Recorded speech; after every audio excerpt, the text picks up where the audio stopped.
कोहिनूर की सीरीज के हम ऑलमोस्ट एंड पे आ चुके हैं। ये एपिसोड है एपिसोड नंबर 10। लास्ट एपिसोड में हमने देखा कि कैसे फाइनली फिर अंग्रेजों और सिखों के बीच में फर्स्ट एंग्लो सिख वॉर हुआ और वो वॉर ऑलमोस्ट 1 साल तक चला था। उस लड़ाई में फाइनली जीत हुई अंग्रेजों की और उसके बाद आगे की कहानी इस वीडियो में हम देखेंगे। कहानी शुरू होती है फर्स्ट एंग्लो सिख वॉर के बिल्कुल बाद।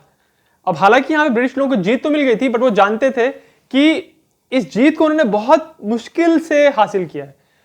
वो जानते थे कि यहाँ पे इस एरिया में, नॉर्थ के पंजाब के पूरे एरिया में अभी सिख लोगों की तादाद ज्यादा थी, उनकी आर्मी ज्यादा बड़ी थी और उनके पास असला भी ज्यादा था और ब्रिटिश लोग अभी उनसे लड़ाई करने के लिए तैयार नहीं थे। इसीलिए फिर उन्होंने एक दूसरी तरकीब लगाई।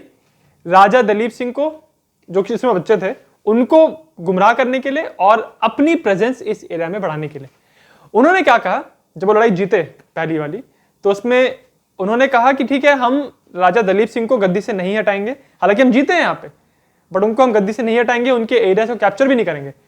परंतु हम ये कहना चाहते हैं, हम ये राजा को मनवाना चाहते हैं कि हम लोग एक्चुअली सिखों के दोस्त हैं और इसीलिए अपनी दोस्ती को निभाने के लिए हम सिख दरबार में अपना एक बंदा रखेंगे।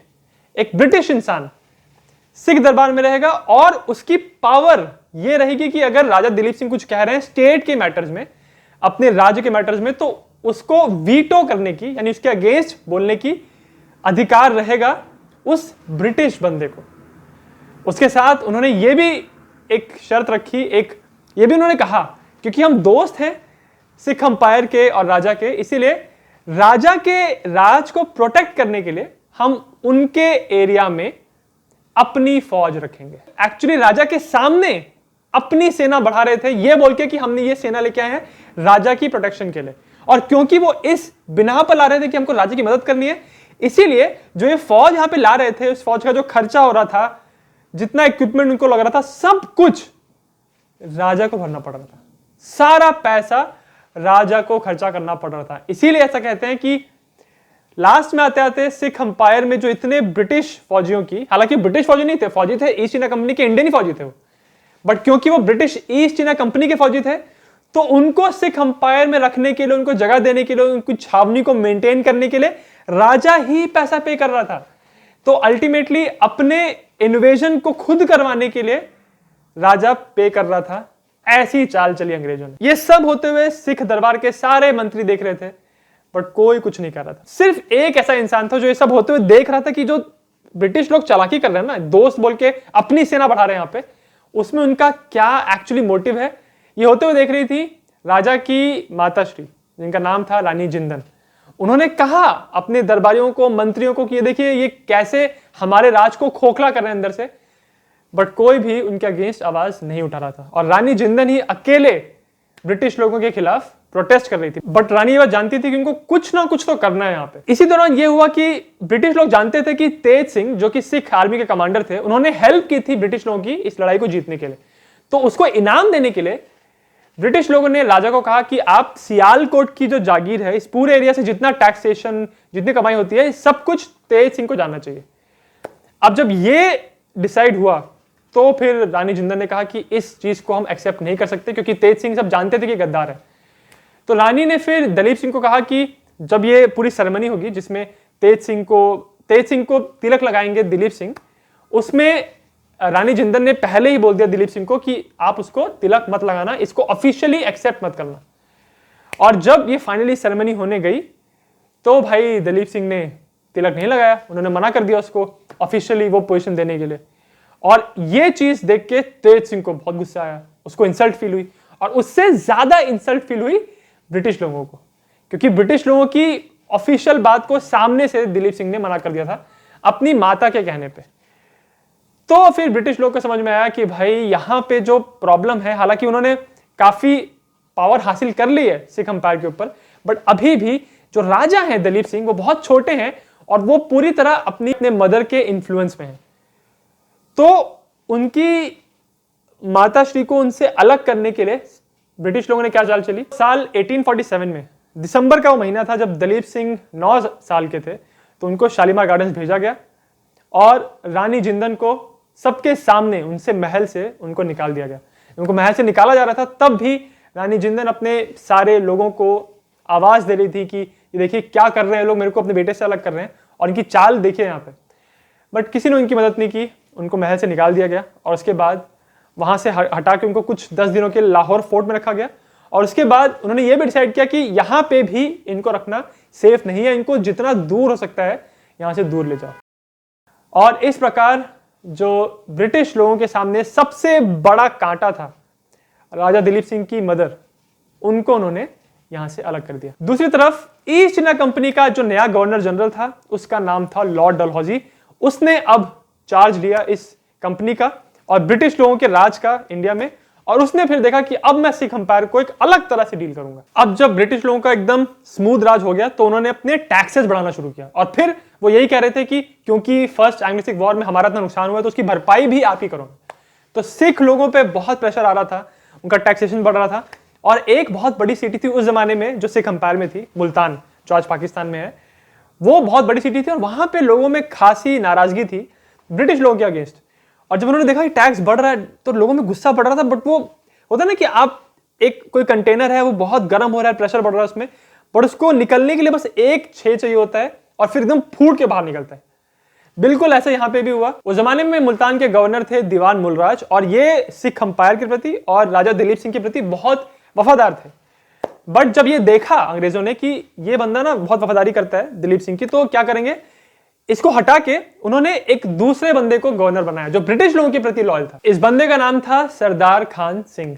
और जब वो फाइनली वो ऑफिशियल डेट डिसाइड हुई जिस दिन सरदार खान सिंह आके दीवान मुलराज से मुल्तान सिटी की जो ओनरशिप है वो ऑफिशियली टेक ओवर करेगा, जब जिस दिन ये सब होना था उस दिन मुल्तान की जो जनता थी बाहर इकट्ठा हुई और उन्होंने देखा कि ये टेक ओवर होने से पहले ही उन्होंने जो उस पूरे सेरेमनी में जो दो ब्रिटिश लोग थे उनके ऊपर हमला कर दिया और ये दोनों ब्रिटिश लोग मारे गए। अब यहां पे ईस्ट इंडिया कंपनी का जो नया गवर्नर जनरल था डलहौजी, उसको एक बहाना मिल गया कि ये देखो ब्रिटिश लोगों पर हमला किया गया, इसका हम बदला लेंगे। और ऑफिशियली उसने कहा कि हमारी दोस्ती है सिख राजा से, और सिख उसके राजा की जो जनता है उसके खिलाफ बगावत कर रही है, इसलिए राजा को प्रोटेक्ट करने के लिए हम हमला करेंगे। और दीवान मुलराज जो समय ऑफिशियल गवर्नर था मुल्तान का, और एक्चुअली जो दिलीप सिंह का बहुत बड़ा वफादार था, उसको अरेस्ट करेंगे। और इस प्रकार फिर शुरुआत हुई दूसरे एंग्लो सिख वॉर की। ये लड़ाई ऑलमोस्ट 1 साल चली। जब पूरे सिख अंपायर में जितना भी ऑपोजिशन था ब्रिटिश लोगों के प्रति वो जब पूरा खत्म हो गया, तो 29 मार्च साल 1849 को एक ट्रीटी हुई सिख अंपायर के प्रतिनिधि दलीप सिंह के बीच में और ब्रिटिश लोगों के बीच में। इसको कहते हैं द ट्रीटी ऑफ लाहौर। और इस ट्रीटी में साफ साफ ब्रिटिश लोगों ने कह दिया कि अब दलीप सिंह का और उनके जितने भी उनके बाद वंशज होंगे, किसी का भी सिख अंपायर पे कोई हक नहीं होगा। अब सिख अंपायर पूरी तरह ब्रिटिश लोगों के अंडर होगा और ब्रिटिश लोग टैक्स कलेक्ट करेंगे, ब्रिटिश लोग अपने रूल्स लेके आएंगे। और ये जो पूरा लीगल डॉक्यूमेंट बनाया उन लोगों ने, एक बहुत लंबा डॉक्यूमेंट है, इसमें बहुत सारे क्लॉजेस हैं। जो क्लॉज नंबर 3 है वो यहां पे ध्यान देने वाला है, क्योंकि उस क्लॉज में ब्रिटिश लोगों ने कहा कि दलीप सिंह अपने बाजू पे जो हीरा पहनते हैं, जिसको कोहिनूर कहते हैं, वो कोहिनूर भी अब ब्रिटिश लोगों का होगा। और ये कोहिनूर इनसे लेके ब्रिटिश मोनार्क जो समय होगा, जो समय क्वीन विक्टोरिया थी, उनके पास ये हीरा जाएगा। इस क्लॉज के साथ ब्रिटिश लोगों ने कोहिनूर की ओनरशिप अपने हाथ में कर ली। और इस पूरे डॉक्यूमेंट में और बहुत कुछ लिखा था कि दिलीप सिंह जी की जितनी भी प्रॉपर्टी है पंजाब में, उस सब पे अब ब्रिटिश लोगों का हक होगा और ब्रिटिश लोग अपने हिसाब से उनको जो ठीक लग रहा है वो अब यहां पे करेंगे। क्योंकि इस लड़ाई में भी सिख लोगों की हार हुई थी और दलीप सिंह जी अपने आसपास सिर्फ उन लोगों से घिरे थे जो अब या तो हार चुके थे या फिर अब ब्रिटिश लोगों के साथ हो चुके थे। तो वो समय बच्चे ही थे और उन्होंने भी फिर फाइनली इस ट्रीटी पे साइन कर दिया। और इस प्रकार अब सिख अंपायर, जो एक जमाने में नॉर्थ इंडिया का सबसे पावरफुल अंपायर था और ऐसा अंपायर था जिसने इतने समय तक ब्रिटिश लोगों को रोक के रखा था, अब वो भी ब्रिटिश लोगों के हाथ में चला गया। आज भी जब इंडिया में बहुत गुहार होती है, जब लोग कहते हैं कि ये इंग्लैंड से वापस लाना चाहिए कोहिनूर को इंडिया में, तो आज भी उसी डॉक्यूमेंट को ब्रिटिश लोग सामने करते हैं कि देखिए हमने कोई जोर जबरदस्ती नहीं की थी, हमारे बीच में एक ट्रीटी हुई थी ऑफिशियली साइन किया गया था, तो हमने आपकी परमिशन से कोहिनूर को यहां पे लेके आए हैं, इसीलिए हम इसको वापस नहीं देंगे, क्योंकि हम लीगली इसको अपने पास लेके आए हैं। ये डिसाइड हुआ कि दलीप सिंह अभी बहुत छोटे हैं और जब तक वो बड़े नहीं हो जाते तब तक वो एक ब्रिटिश इंसान की गार्डियनशिप के अंडर रहेंगे। एक ब्रिटिश इंसान उनका लालन पालन करेगा, उनको बड़ा करेगा, और उनकी जो अपनी माता है उनसे उनको अलग ही रखा जाएगा। तो ब्रिटिश आर्मी में एक सर्जन थे, एक डॉक्टर थे जिनका नाम था जॉन लोगन, तो उनको और उनकी वाइफ को चुना गया राजा दिलीप सिंह की देखरेख करने के लिए। जॉन लोगन की बहुत लोगों की नजर में एक अच्छी इमेज है, क्योंकि ऐसा कहते हैं कि वो बहुत दयालु डॉक्टर थे और वो देख रहे थे कि दिलीप सिंह जी के साथ कितनी नाइंसाफी हुई है। ना सिर्फ उनका राज उनसे छीना गया, बट उनकी माता को भी उनसे दूर कर दिया गया था। तो जब राजा दिलीप सिंह की देखरेख की जिम्मेदारी उनको दी गई, तो उसके साथ साथ उनको जिम्मेदारी मिली राजा दिलीप सिंह के पूरे खजाने की और उसके साथ कोहिनूर की। कोहिनूर के जिस खजाने में इसको रखा था उसकी चाबी लॉगिन के पास थी, और वो देख रहे थे कि इतना सोना चांदी है सिख अंपायर के खजाने में कि आसानी से यहाँ की जनता बहुत खुशहाली से जिंदगी बिता सकती है। हमको इनको लूटने की जरूरत नहीं है। एक्चुअली अगर ब्रिटिश लोग चाहें तो जितना वो ये कह रहे हैं कि हम टैक्स लेंगे, हम सारी भरपाई करेंगे नुकसान की, वो इस सोने चांदी को इस्तेमाल करके अपनी भरपाई कर सकते हैं और पैसा भी कमा सकते हैं। उसके बाद भी इसमें पैसा बच जाएगा, इतना पैसा था। और कोहिनूर को लेके लॉगिन ये चाहते थे, क्यों हम इस एक पत्थर को लेके इतनी मारकाट करें। तो उसने एक्चुअली डलहौजी को बोला लॉगिन ने कि आप इस पत्थर को बेच ही दो, और बेच के जो भी इसको खरीदे उसको ले जाए, और उसमें जितना हम पैसा कमा लेंगे उसमें आप अपने ब्रिटिश खजानों को पूरी तरह भर लेना, सारा जो नुकसान है उसकी भरपाई कर लेना, और उसके बाद जो पैसा बचेगा वो नॉर्मल लोगों की, जनता की भलाई में लगा देना। बट डलहौजी ने कहा बिल्कुल भी नहीं, एक भी पैसा जितना भी हम यहां से लेंगे, एक भी पैसा यहां की जनता में तो यूज नहीं होना चाहिए। इसीलिए कहते हैं कि ब्रिटिश लोगों का जो राज था वो सबसे खराब था भारत के इतिहास के लिए, क्योंकि इसके पहले भारत पे बहुत से बाहर से शासकों ने आके राज किया, परंतु सारा जितना भी उन्होंने संपत्ति इकट्ठा की वो भारत में ही रही। ये अंग्रेजों ने किया कि जितनी भी संपत्ति उन्होंने यहां से इकट्ठा की वो सब लेके वो अपने देश में चले गए, भारत में ही रहा ही नहीं। भारत में एक वॉइड क्रिएट हो गया। सब कुछ जब यहां पे हो रहा था तो उस सब के दौरान रानी जिंदन अभी भी जिंदा थी और वो ब्रिटिश लोगों के हिरासत में थी। उनको ब्रिटिश लोग जानते थे कि रानी जिंदन ब्रिटिश लोगों के बहुत स्ट्रिक्टली अगेंस्ट हैं, और वो एक ऐसी महिला है, एक ऐसी औरत है जो सारे सिख लोगों में जो गुस्सा भरा है ब्रिटिश लोगों को लेके, उन सबको रैली कर सकती है, एक साथ कर सकती हैं। और ये वापस एक प्रॉब्लम होगी अगर उनको पंजाब में भी रखा तो इसीलिए उनको बहुत दूर करने के लिए अंग्रेजों ने क्या किया, उनको वहां से हटा के एक किले में डाल दिया, जिस किले का नाम है चुन्नार किला, चुन्नार फोर्ट। और ये किला पता है कहां पे है? उत्तर प्रदेश में मिर्जापुर में। उस किले में कैद रानी जिंदन कॉन्स्टेंटली कोशिश करती थी कि उनको सिख साम्राज्य के बारे में, अपने बेटे के बारे में कुछ न्यूज मिलती रहे।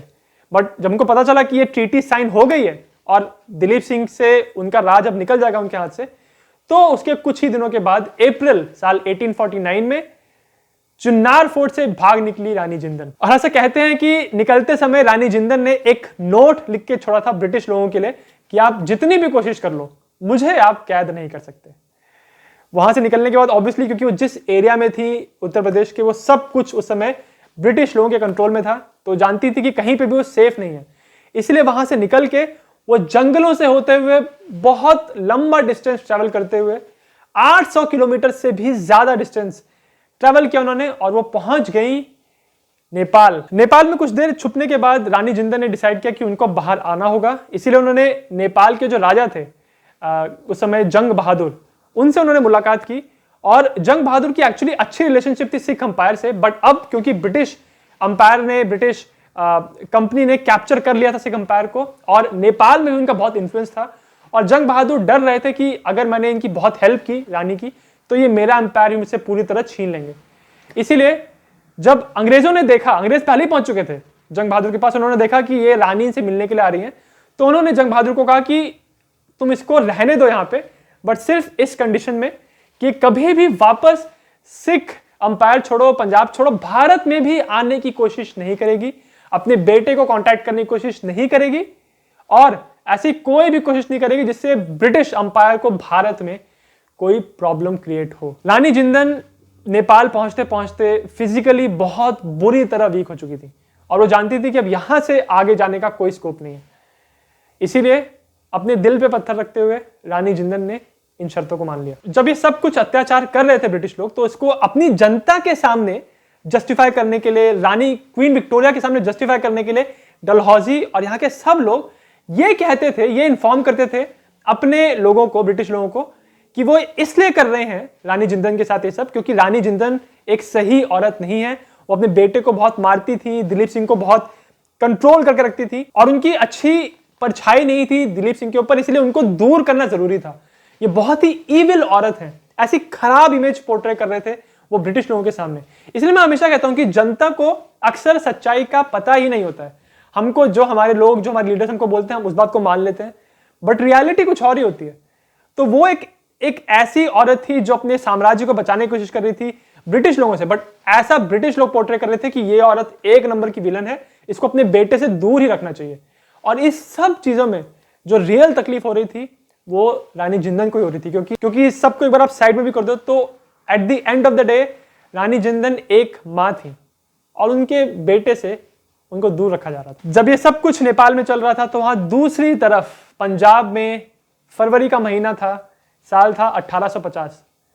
लाहौर में जनता सड़कों पे आ गई थी, जनता रो रही थी क्योंकि वो देख रहे थे कि उनके राजा, सिख अंपायर के राजा दलीप सिंह को बैठा के लेके जा रहे थे ब्रिटिश लोग हमेशा हमेशा के लिए लाहौर से दूर, पंजाब से दूर और पूरे सिख अंपायर से दूर। अंग्रेजों ने डिसाइड किया था कि राजा दलीप सिंह को जॉन लॉगिन और उनके वाइफ के साथ रखा जाएगा फतेहगढ़ के फोर्ट में, जो आज उत्तर प्रदेश में। जब यहाँ पे सब कुछ हो रहा था, ब्रिटिश लोगों की पूरी तरह जीत हो चुकी थी पंजाब में, तो इंग्लैंड में वहां पे लोगों को बताया जा रहा था कि ये देखिए हमने एक और भारत का इतना बड़ा हिस्सा अपने हाथ में कर लिया और उसके साथ हमने अपने हाथ में कर लिया है कोहिनूर हीरा। जब जनता को ये बात पता चला कि इतना बड़ा हीरा है, इसके पीछे इतनी लड़ाइयां हुई हैं, अब फाइनली ब्रिटिश लोगों के हाथ में, तो वहां की जनता बहुत एक्साइटेड थी। तो ये डिसाइड हुआ कि अब कोहिनूर को भेजना है ब्रिटेन में और ये जाएगा अब क्वीन विक्टोरिया के पास। डलहौजी जो समय ईस्ट इंडिया कंपनी का गवर्नर जनरल था, माने ब्रिटिश ईस्ट इंडिया कंपनी का सबसे सीनियर आदमी, उसने कहा कि मैं खुद जाके ये कोहिनूर कलेक्ट करूंगा और अपने हाथों से जाके मैं बॉम्बे में सबमिट करूंगा। उस समय मुंबई का नाम बॉम्बे था, तो बॉम्बे में दूंगा जाके और वहां से शिप जाएगी इंग्लैंड में। वो जाता तो किसी भी और बंदे को वो बोल देता काम करने के लिए, बट वो जानता था कि कोहिनूर को लेके इतनी लालच है लोगों में कि खुद ही करूंगा। तो डलहौजी की वाइफ ने उसके लिए एक लेदर का पाउच बनाया।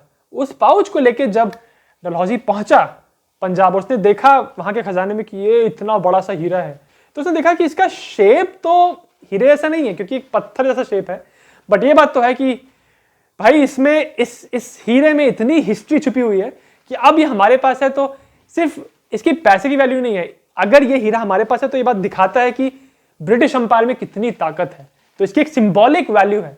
इसीलिए फिर उसने उस पाउच में डाला उस पत्थर को और उसके बाद अपने शरीर में लगा के रख लिया अंदर, शर्ट के अंदर, और फिर एक लंबी जर्नी करके खुद से पंजाब से वो ट्रैवल करते करते करते बहुत हफ्तों बाद वो पहुंचा बॉम्बे।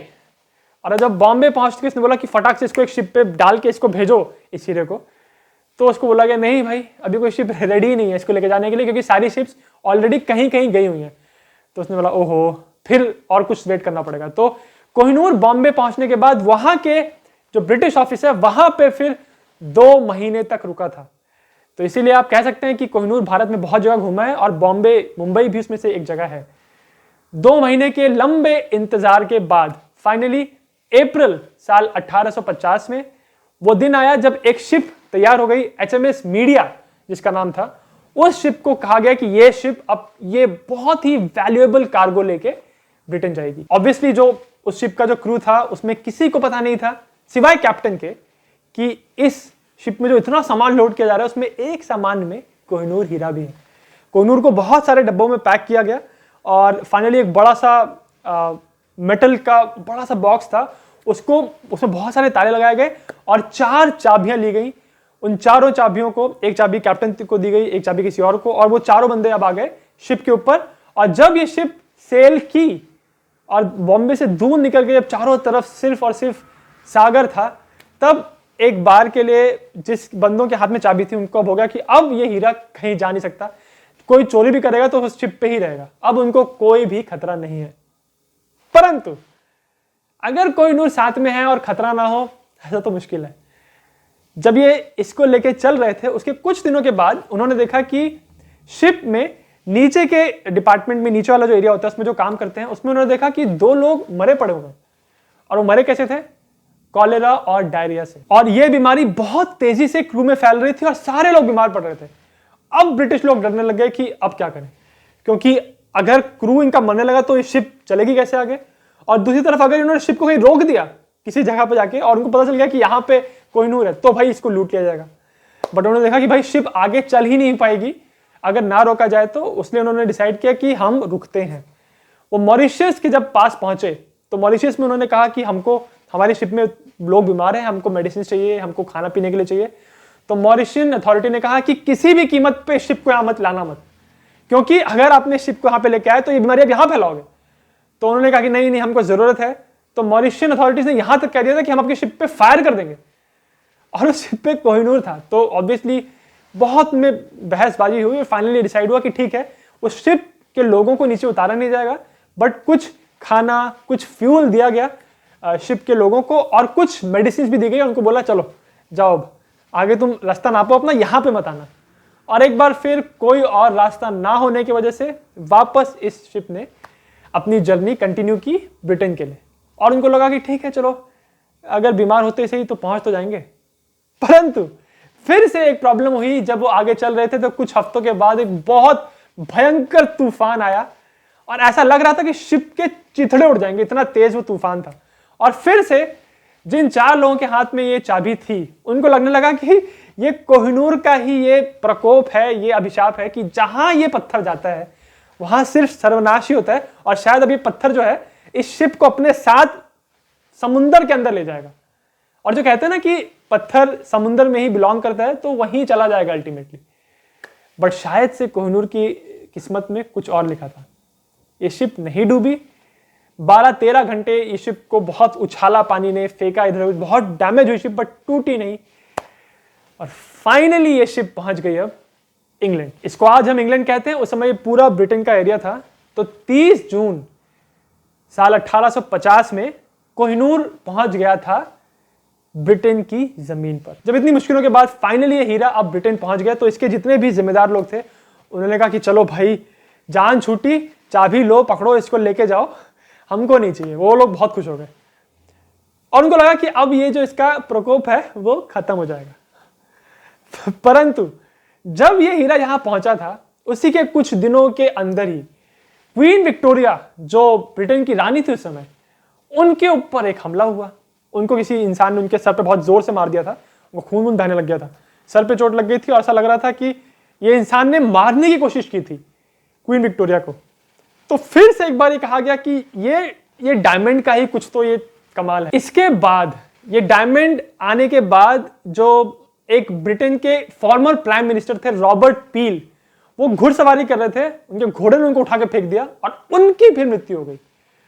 रॉबर्ट पील क्वीन विक्टोरिया के बहुत करीब थे। क्वीन विक्टोरिया उनको बहुत उनसे सलाह लेती थी पॉलिटिकल चीजों में, और उनको इस बात का बहुत दुख हुआ। और एक बार फिर से कहा गया कि ये जहां जहां पे हीरा जाता है, वहां पे जो रॉयल फैमिली होती है ना, उनको बहुत बुरी तरह इन्फ्लुएंस करता है ये हीरा। तो जब सारे पेपर वर्क को कंप्लीट करते हुए जब ये फाइनली क्वीन विक्टोरिया के पास इस हीरे को लाया गया, तो उन्होंने इस हीरे को देखा, उन्होंने कहा यही वो हीरा है जिसके लिए लोगों ने इतनी आपस में लड़ाइयां की हैं।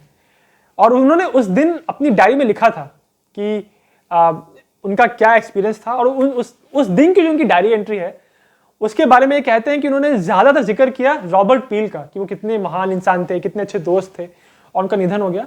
बट कोहिनूर हीरे के बारे में बहुत थोड़ा सा मेंशन किया उन्होंने। तो इससे बात पता चलती है कि ब्रिटिश क्वीन के लिए कोहिनूर हीरा उस समय इतना इंपॉर्टेंट नहीं था, क्योंकि दिखने में भी उनको लग रहा था कि ये बहुत शेप का हीरा नहीं है, बहुत अजीब सा शेप है इसका।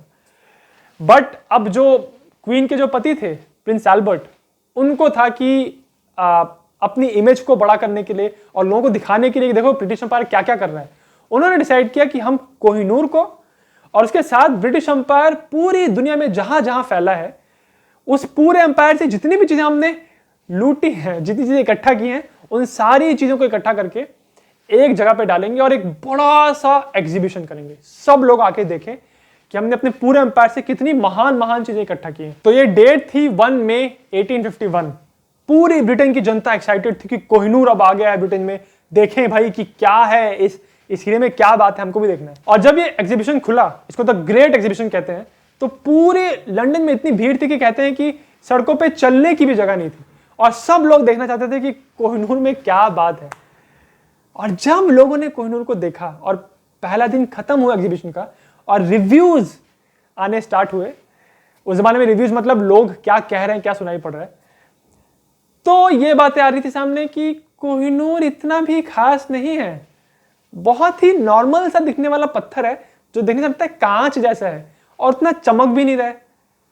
हमको तो भाई समझ में नहीं आ रहा है कि इस हीरे में ऐसी क्या खास बात है कि लोगों ने कितनी लड़ाइयां की हैं इसके लिए। लोगों को कोहिनूर का जो अपीयरेंस है वो अपीलिंग नहीं लगा। तो अब ब्रिटिश लोगों को लगा कि हमने कितनी मेहनत से इसको हासिल किया है, कैसे कैसे लेके आए हैं यहां तक, और कितने लोगों ने लड़ाई की है इसमें इंडिया को लेकर, और जनता को पसंद ही नहीं आ रहा। ये बात क्वीन विक्टोरिया को और उनसे ज्यादा प्रॉब्लम लगी उनके पति को कि मैंने इतनी मेहनत से इसको दिखाना था और लोग इसको पसंद ही नहीं कर रहे, कुछ तो करना पड़ेगा। तो फिर उन्होंने क्या किया, अपने सारे बेहतरीन जो ज्वेलर्स थे उनको बुलाया, ऑप्टिशियंस को बुलाया, साइंटिस्ट लोगों को बुलाया और बोला कि क्या ये पत्थर इतना लोगों को अपील क्यों नहीं कर रहा है। तो उन्होंने कहा कि ये पत्थर एक्चुअली उस तरह से कटा नहीं है जिससे लाइट को कैप्चर करे और इसका शेप भी बहुत अट्रैक्टिव नहीं है, तो इसको थोड़ा सा शेप देना पड़ेगा काट के ताकि ये लोगों को फिर दिखने में अच्छा लगे। जब ये बोला तो फिर प्रिंस एल्बर्ट को लगा अरे काट दोगे क्या इस पत्थर को, क्योंकि ये पत्थर तो यार वजन था उस पत्थर में, बड़ा पत्थर था, उसको आप काट दोगे मतलब तो छोटा हो जाएगा, उसका वजन कम हो जाएगा।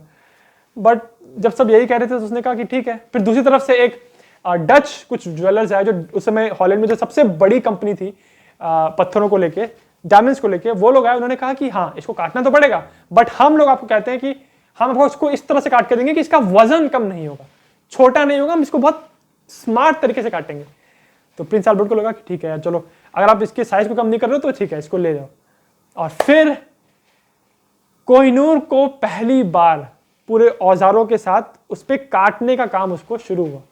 बट ब्रिटिश लोग चाहते थे कि इस पत्थर को भारत से लाया गया है और ये बहुत इंपॉर्टेंट पत्थर है उनकी हिस्ट्री को लेके, इसीलिए इसको नॉर्मल लोगों से नहीं करवाएंगे, इसको शगुन के लिए, ब्रिटिश लोगों के लिए उस जमाने में जो उनके लिए सबसे बड़े वॉर हीरो थे लॉर्ड वेलिंगटन, जिन्होंने नेपोलियन को हराया था, उनको बुलाया गया कि आप यहां पे आओ और कोहिनूर हमारे पास है, उसको पहला कट जो है कोहिनूर पे वो आप लगाओ।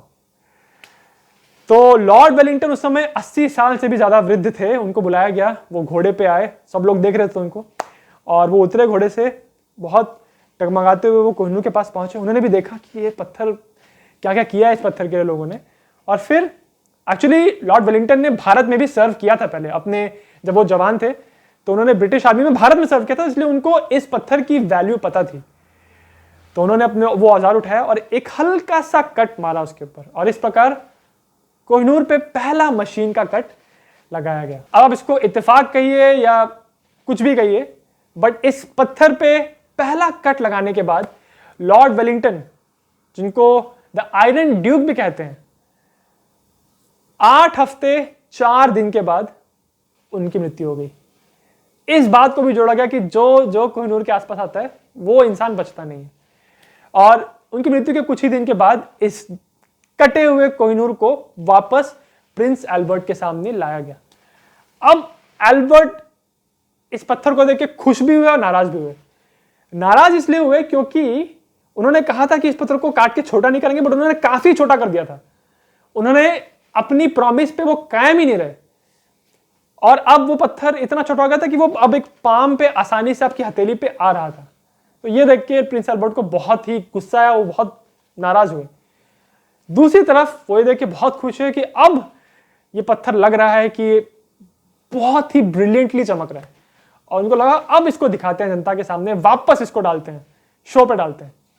और जब उसको शो पे डाला गया, जनता देखने के लिए आई, न्यूज़पेपर वाले देखने के लिए आए, और इसके बाद जब इसके बारे में लिखा गया, तब कोहिनूर ने अपनी जो वर्ल्ड जो पॉपुलैरिटी है तब उसने हासिल की। ये बहुत ही सुंदर पत्थर है और इतनी अच्छी तरह से लाइट को कैप्चर करता है कि आपको लगेगा ही नहीं कि वहां पे कोई चीज रखी है, क्योंकि एक कांच का एक सुंदर सा पत्थर है वो, जो हर तरफ लाइट को रिफ्लेक्ट कर रहा है, बेहद सुंदर। और फिर लोग कोहिनूर को, उसकी सुंदरता को देख के इतना मंत्रमुग्ध हो गए कि कोहिनूर की एक पॉजिटिव इमेज बनने लगी। ऐसा कहने लगे कि जिसके पास कोहिनूर रहेगा उसके पास बहुत बरकत होगी, बहुत खुशहाली होगी। और लोग अपनी शिप्स का नाम कोहिनूर रखने लगे, दुकानों का नाम कोहिनूर रखने लगे, कंपनीज का नाम लोग कोहिनूर रखने लग गए, क्योंकि उसके साथ लोग पॉजिटिविटी को जोड़ रहे थे। और फिर ब्रिटिश लोगों ने डिसाइड किया कि कोहिनूर अब हमेशा ब्रिटेन में ही रहेगा, कहीं भी इसको हम ब्रिटेन के लोग कहीं भी किसी को भी नहीं देंगे। ये सब तो बात हो गई कोहिनूर की और उसकी ब्रिटेन में उसकी जर्नी की। बट कोहिनूर के जो आखिरी मालिक थे महाराजा दिलीप सिंह, उनके साथ क्या हो रहा था उसके बारे में हम अगले एपिसोड में बात करेंगे। और मोस्ट प्रोबेबली जो अगला एपिसोड होगा वो इस सीरीज का आखिरी एपिसोड होगा। अगर आपको कोहिनूर की पूरी कहानी अपने आप डिटेल में पढ़नी है तो एक बुक है बहुत अच्छी, उस बुक का नाम है Kohinoor, history of the most infamous diamond in the world. उस बुक का लिंक मैं इस वीडियो के डिस्क्रिप्शन में डाल दूंगा। और अगर आपको वीडियो अच्छा लगा तो मेरे चैनल जिज्ञासिम को सब्सक्राइब जरूर करिएगा।